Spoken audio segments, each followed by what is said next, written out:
कर्म कभी किसी का पीछा नहीं छोड़ता। जो भी मनुष्य, जो भी जीव जिस कर्म रूपी वृक्ष को लगाया है उसको उसका फल खाना ही पड़ता है। चाहे वो कर्म जैसे भी हो, कभी भी हो, कर्म का भुगतान किए बिना जीव को मुक्ति नहीं मिलती। इसका एक उदाहरण महाभारत काल में भी मिलता है। महाभारत के युद्ध में जो कुरुक्षेत्र के मैदान में हुआ, जिसमें 18 अक्षौहिणी सेना मारी गई, इस युद्ध के समापन और सभी मृतकों को तिलांजलि देने के बाद पांडवों सहित भगवान श्री कृष्ण पितामह भीष्म से आशीर्वाद लेकर हस्तिनापुर को वापस लौट गए। तब श्री कृष्ण को रोककर पितामह ने श्री कृष्ण से पूछ लिया, हे मधुसूदन, मेरे कौन से कर्म का फल है जो मैं सरसैया पर पड़ा हूँ। यह बात सुनकर भगवान श्री कृष्ण मुस्कुराए और पितामह भीष्म से पूछा, पितामह, आपको कुछ पूर्व जन्मों का ज्ञान तो होगा।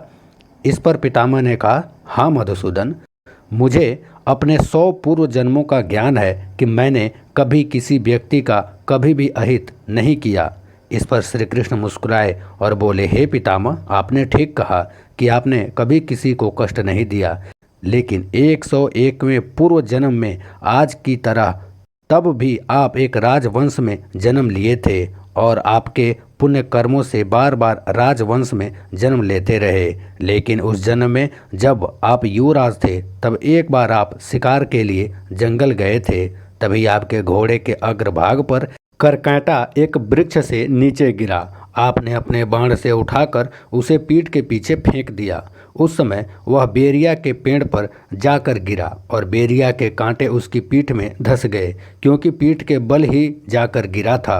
करकैंटा जितना निकलने की कोशिश करता उतना ही कांटे उसकी पीठ में चुभ जाते और इस प्रकार करकैंटा 18 दिन जीवित रहा और उस असहनीय दर्द को भी सहता रहा। उसके बाद उसकी मृत्यु हो गई और यही ईश्वर से प्रार्थना करता रहा कि हे युवराज, जिस तरह से मैं तड़प तड़प कर मृत्यु को प्राप्त हो रहा हूँ, ठीक इसी प्रकार तुम भी होना। तो हे पितामह भीष्म, तुम्हारे पुण्य कर्मों की वजह से आज तक तुम पर करकैंटा का श्राप लागू नहीं हो पाया, लेकिन हस्तिनापुर की राजसभा में द्रौपदी का चीरहरण होता रहा और आप मूक दर्शक बनकर देखते रहे, जबकि आप सक्षम थे उस अबला पर अत्याचार रोकने में, लेकिन आपने दुर्योधन और दुशासन को नहीं रोका। इसी कारण पितामह, आपके सारे पुण्य कर्म क्षीण हो गए और करकैंटा का श्राप आप पर लागू हो गया, जिस वजह से आपको यह दर्दनाक पीड़ा मिल रही है।